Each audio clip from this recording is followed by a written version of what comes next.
Ivan and ELMA Sanderson, Edinburgh, Scotland. Biologist Ivan Sanderson tells of a strange experience that happened to him and his wife sometime around the 1950s when they were in Haiti doing research and were driving to Lake Azui. As they drove, they made the mistake of taking a shortcut and their car unfortunately got stuck in the mud.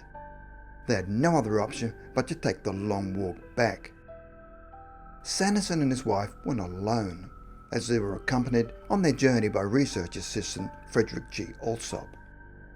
As they were walking, Frederick Alsop was a short distance ahead of them. It was at this stage that the couple experienced something very unusual. As they were walking along, they came upon a brilliant bright moon. The moon lit up everything around them, where they suddenly came upon 3-storied houses of various shapes and sizes lining both sides of the road. The houses surrounded the road, which now appeared to be muddy and set amongst large cobblestones. The houses appeared to be from the 1600s, where Sanderson felt they were in Paris. There were sloping roofs, where the windows projected vertically beyond the plane of the pitched roof, with gables, timbered columns, and small windows with tiny netted panes. Beyond the windows shone dull reddish lights that burned like candles. Hanging from the timbers were iron-framed lanterns that all appeared to sway together. But what was strange was that the Sandersons could not feel any breeze or wind. There was no movement of air whatsoever. It was silent and still. As they were both busy being astounded by what they were looking at, they came to a sudden halt, bumping into each other. His wife then let out a gasp and then grabbed hold of his hand and just pointed at everything, saying, "What are we looking at?" They were both speechless until Sanderson said to his wife, "What has happened?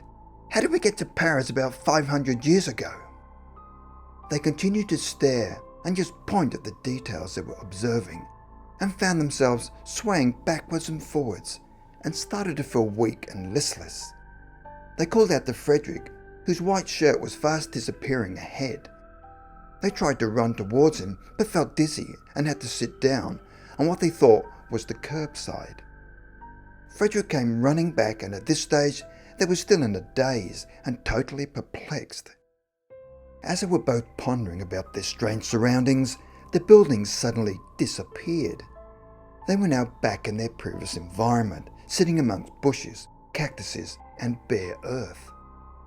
To make matters even more strange, while Ivan Sanderson and his wife had marvelled at the strange phenomena they had just witnessed, Frederick Alsop claims to have seen nothing. So, how had they managed to appear in 16th century Paris, while at the same time they were in Haiti? Mr. P.J. Chase, Surrey, England. In 1968, a Mr. P.J. Chase from Wallington, Surrey, UK, was waiting at a bus stop, and after a period of time decided to start walking along the road. A short time later, he came upon 2 thatched cottages with beautiful gardens. He stood at the front of the 2 houses and admired both the cottages and gardens, and paying particular attention to the hollyhocks. He looked at the door of one of the cottages and noticed there was a date written at the top, which was 1837. The following day, he mentioned the 2 thatched cottages with their beautiful gardens to a colleague at work. His colleague knew the area well, as they only worked around the corner from the bus stop. His colleague then looked at him with a puzzled expression, scratched his head, and then replied that there was no such cottages in the place he described.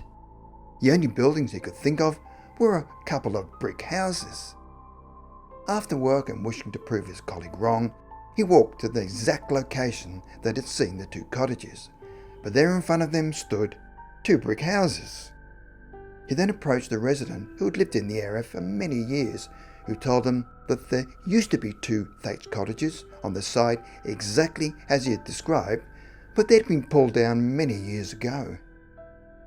So, what had Mr. Chase seen that day whilst waiting for a bus? It appears that he had momentarily been transported back to the past. The fact that he admired the cottages and their gardens so much, what if he'd walked up to one of the cottages and knocked on the door? Would someone have opened the door? On the other hand, there is another theory that the reason the cottages appeared to him was because he was tired after a long day's work, and his mind was momentarily elsewhere. And if he had attempted to knock on one of the doors, he would have been equally shocked, as they would probably have disappeared in front of his eyes, leaving him to stare at the current brick houses. Jane O'Neill, Cambridge, England. In 1973, Jane and a friend were visiting Fotheringay Church, which is situated in Northamptonshire, a large market town in the East Midlands of England. The town has a rich history, as it is where Mary Queen of Scots was executed at Fotheringay Castle on February the 8th, 1587. When they entered the church, Jane walked up to the altar and admired the picture of a crucifixion that was behind it. Later that day, Jane discussed the picture with her friend, but she claimed that she saw no such picture. Jane then approached the postmistress at the Fotheringay post office, as she learned that she regularly changed the flowers around the altar. Surely she would know about the picture.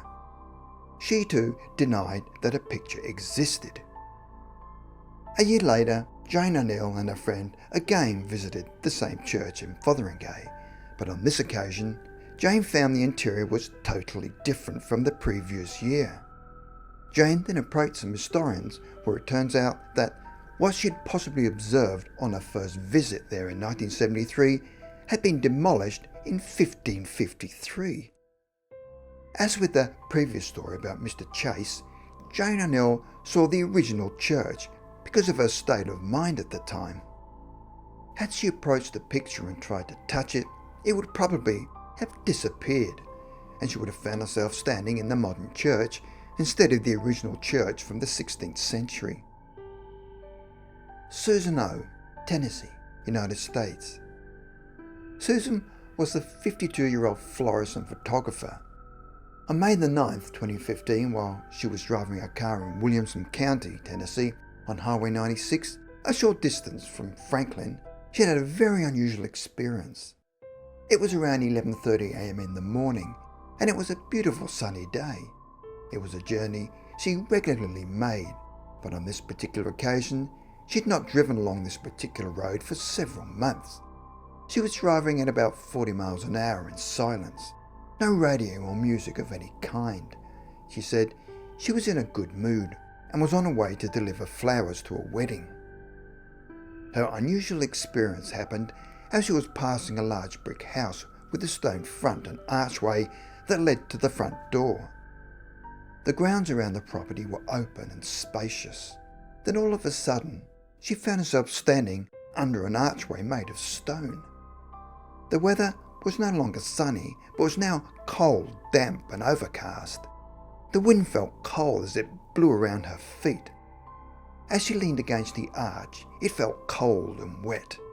She then felt the presence of a man and woman who was standing to the left of her, but she didn't dare look.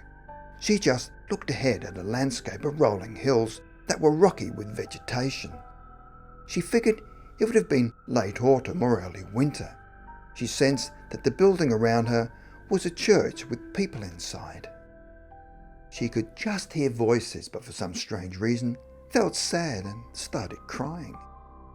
Then in a flash, she found herself back in her car and still passing the house.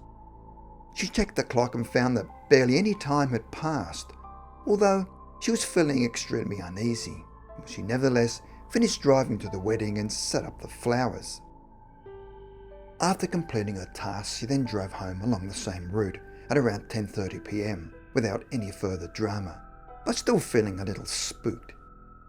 It appears that Susan had experienced a time slip and felt the same sadness and stillness that many people have described when they find themselves in such situations.